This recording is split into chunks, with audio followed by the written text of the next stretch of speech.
Chapter 7. The Evil Apartment. If, on the following morning, anyone had said to Styopa Lichodyev, "Styopa, you'll be shot if you don't get up this minute," Styopa would have replied in a numb, faintly audible voice, "Shoot me, do whatever you like to me, but I'm not getting up." It wasn't just a matter of getting up.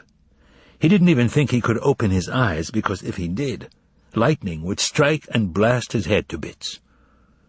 A heavy bell was clanging inside his head. Brown spots with fiery green rims were floating between his eyeballs and his closed lids, and to cap things off, he felt nauseated, and his nausea seemed to be related to the sounds coming from a persistent phonograph. Styopa was trying to remember something, but the only thing he could remember was that yesterday, he didn't know where, he had been standing, napkin in hand, trying to kiss a lady and promising he would visit her the next day at noon on the dot. The lady had refused him, saying, Don't, I won't be home." But Styopa had been insistent. "I think I'll just come anyway." Who this lady was, what time it was now, or what the day or month, Styopa hadn't the slightest idea. Even worse, he couldn't remember where he was. That, at least, he tried to figure out by ungluing the lids of his left eye. In the semi-darkness, something glowed dimly. Styopa finally recognized the mirror and realized he was in his own room, lying flat on his back on his own bed, that is, in the bedroom on the bed that used to belong to the jeweler's widow. At this point his head started to pound so badly that he closed his eyes and began groaning. Let us explain. Styopa Lichodyev, the director of the Variety Theatre, regained consciousness that morning in the apartment that he shared with the late Mikhail Alexandrovich Berlioz in a large 6-story building on Sadovaya Street. It should be said that the apartment, number 50, had long had, if not a bad, then at least an odd reputation. 2 years before it had belonged to the widow of the jeweler de Fougeret. Anna Frantievna de Fougeret, a very businesslike and respectable woman of 50, let out 3 of her 5 rooms to lodgers.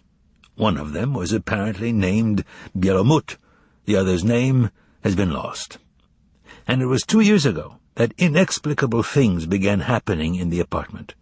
People started disappearing, without a trace. Once, on a day off, a policeman appeared, summoned the second lodger, whose name has been lost, into the front hall and said that he had been asked to come down to the police station for a minute in order to sign something.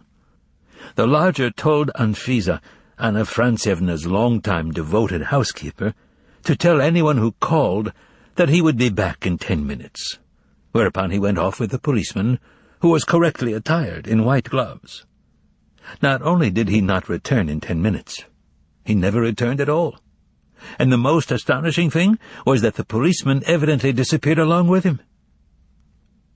The pious and, to be blunt, superstitious Anfisa came right out and told the distressed Anna Frantievna that it was witchcraft, pure and simple, and that she knew exactly who it was that had spirited away both the lodger and the policeman, only she didn't want to say, because it was almost night-time.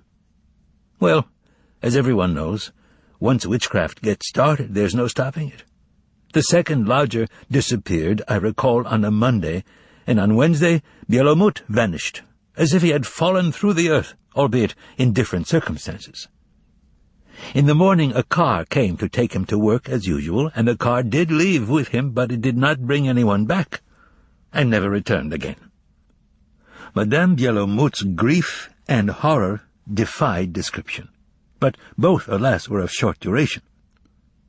On the night when she and Anfisa returned from her dacha, where Anna Frantievna had hurried off to for some reason, she discovered that Bielomut's wife was no longer in the apartment, and what is more, the 2 rooms occupied by the Bielomuts had both been sealed. 2 days passed somehow. On the 3rd, a sleepless Anna Frantievna again left hurriedly for her dacha. It hardly needs to be said that she did not return either. Left all alone, Anfisa cried her eyes out and then went to bed after 1 a.m. What happened to her after that is a mystery, but the residents of the other apartments said they thought they had heard knocking sounds in number 50 all night long, and they thought the lights were on until daybreak. In the morning, it turned out that Anfisa was missing too. All kinds of tales circulated in the building about the accursed apartment and the people who had disappeared. For example, according to one of them, the dry and pious Anfisa had allegedly worn a chamois pouch on her emaciated breast, which contained 25 large diamonds that had belonged to Anna Frantsevna. According to another story, the dacha which Anna Frantsevna had hurriedly visited allegedly had a woodshed where priceless valuables were found, including those same diamonds as well as Tsarist gold coins. And there were other such stories, but we cannot vouch for what we do not know.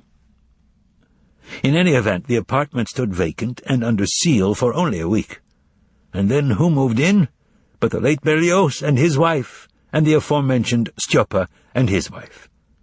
Not unexpectedly, as soon as they settled into the accursed apartment, devilish things started happening to them too.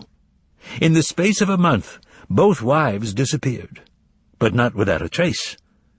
Berlioz's wife was said to have been seen in Kharkov with a ballet master, and Stjopa's wife supposedly turned up on Bojedomka Street, where, word had it, the director of the Variety Theatre had used his many connections to get her a room on the condition that she never set foot on Sadovaya Street again.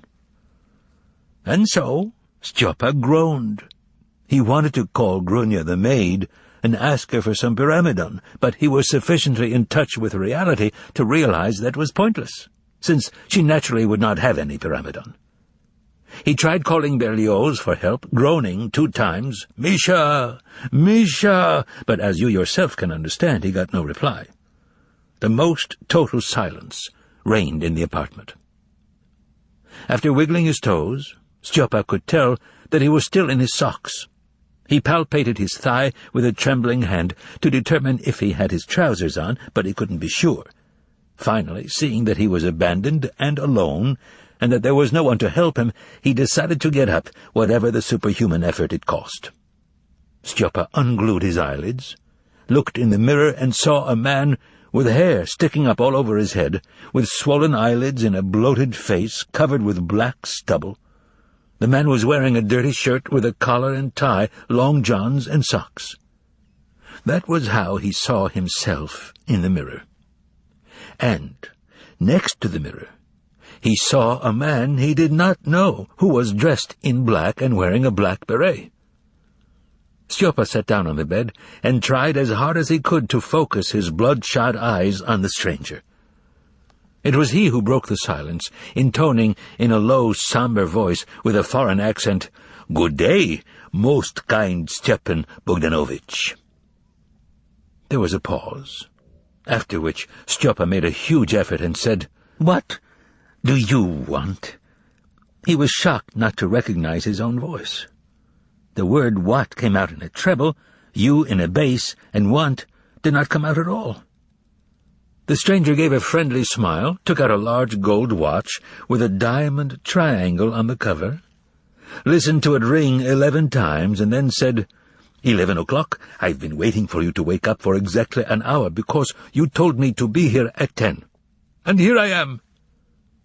Stjopa felt for his trousers on the chair next to the bed and whispered, "Excuse me," put on his trousers and asked hoarsely, "Would you kindly tell me your name?" It was hard for him to talk. With every word he spoke, someone stuck a needle in his brain, causing him hellish pain. "What? You've forgotten my name, too?" Here the stranger smiled.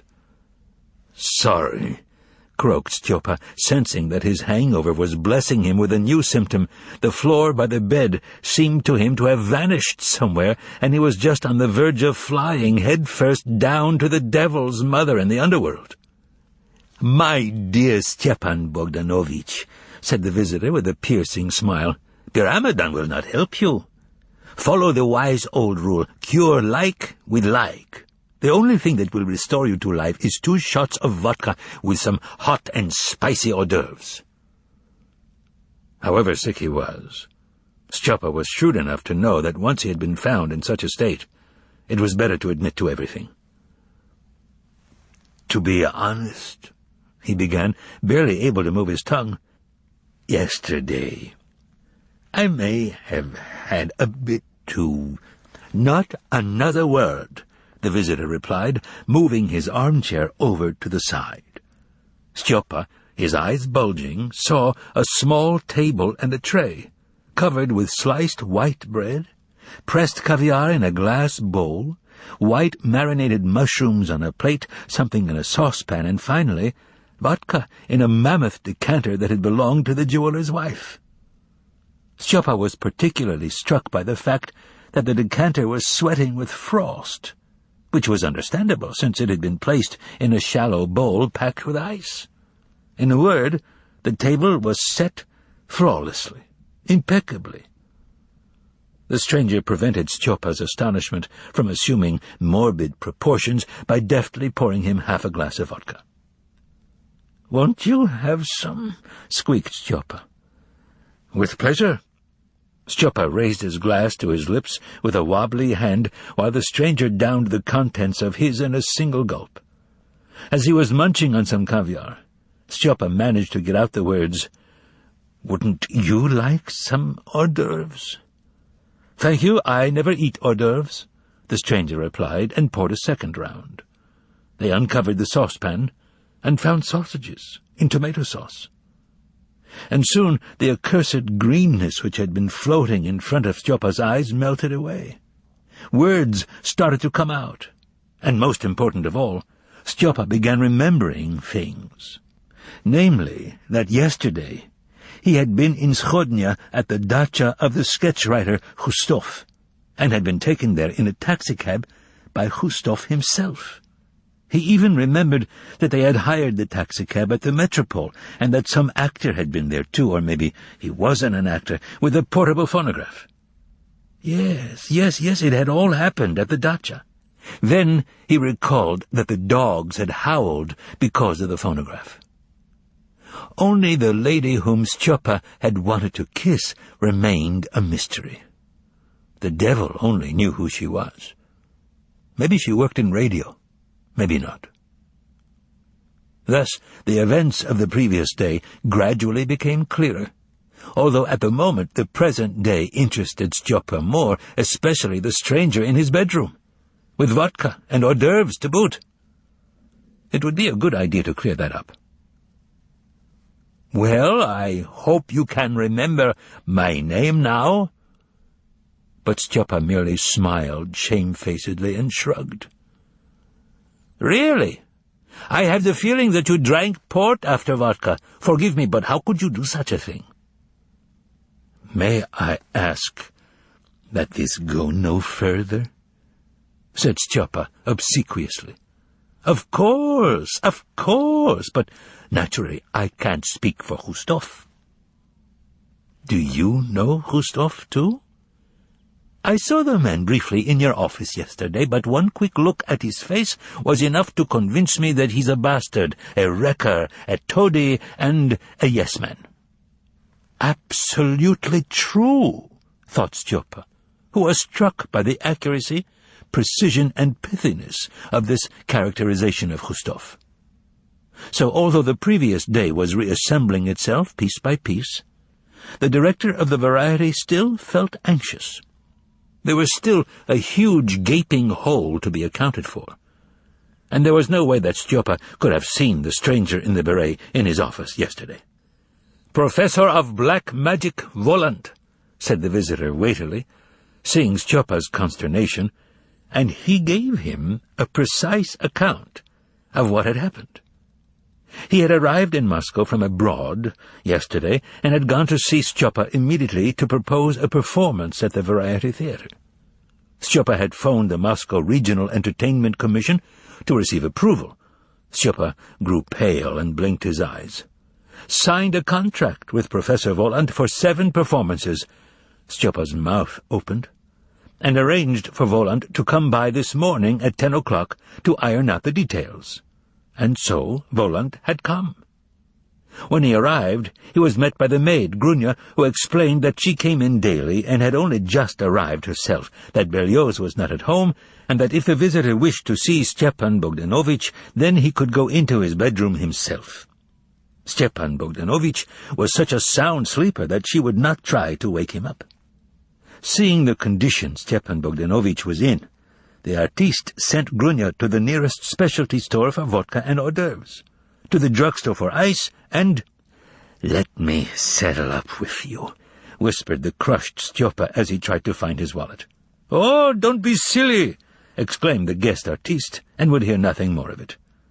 And so the vodka and hors d'oeuvres were accounted for, but even so it was still painful to look at Stjopa. He had absolutely no recollection of a contract, and could have sworn that he had not seen this Voland fellow yesterday. Yes, Khustov had been there, but Voland had not. "May I have a look at the contract?" asked Stjopa softly. "By all means, by all means." Stjopa took a look at the paper and froze. Everything was in order. First, there was Stjopa's own dashing signature, and then a note written slantwise in the margin in the financial director Rimsky's hand, authorizing an advance payment to Voland of 10,000 rubles from the 35,000 due him for 7 appearances. Finally, there was Voland's signature, confirming his receipt of the 10,000 ruble advance. "What is all this?" thought the miserable Stjopa, and his head began to spin. Was he beginning to have ominous memory lapses? But it goes without saying, after he had been shown the contract, any further expression of surprise would be simply impolite. Stjopa asked his guest's permission to step out for a moment, and, as he was in his socks, he ran to the phone in the front hall. On the way, he shouted in the direction of the kitchen, "Grunya!" But nobody answered. Here he glanced at the door to Berlioz's study, which was close to the front hall, and at that point he was, as they say, struck dumb. There was a huge wax seal hanging on a string attached to the door handle. "Oh, great!" roared a voice in Stjopa's head. "That's all I need." And at this point Stjopa's thoughts began racing down 2 tracks. But as always happens in a catastrophe, they were both going in the same direction, and only the devil knows where they were headed. It is hard even to convey the confusion that reigned in Stjopa's head. First, there was the devilish character with the black beret, the cold vodka, and the improbable contract, and now, if you please, to top it all off, a seal on the door. If you told anyone that Berlioz had done something bad, no one would believe it. Truly, no one would believe it. But a seal is a seal. Yes, indeed. And here some highly unpleasant little thoughts began stirring in Stjopa's brain regarding an article which, as luck would have it, he had recently foisted on Mikhail Alexandrovich for publication in his journal. And just between us, it was a stupid article, and pointless too, and it paid a pittance. The recollection of the article triggered another recollection, of a questionable conversation which had taken place here in the dining room on the evening of April 24th, when Stjopa was having supper with Mikhail Alexandrovich. That is, of course, one would never call the conversation questionable in the full sense of the word. Stjopa would never have entered into such a conversation, but it had been a conversation on a needless topic. It would have been just as easy, citizens, for him not to have engaged in it at all. Before the seal appeared, that conversation could doubtlessly have been considered totally inconsequential. But after the seal? Oh, Berlioz, Berlioz! Stjopa's brain was seething. The thought would never have entered my head. But this was not the time for prolonged grief, and Stjopa dialed the office number of Rimsky, the financial director of the Variety Theatre. Stjopa was in a delicate situation.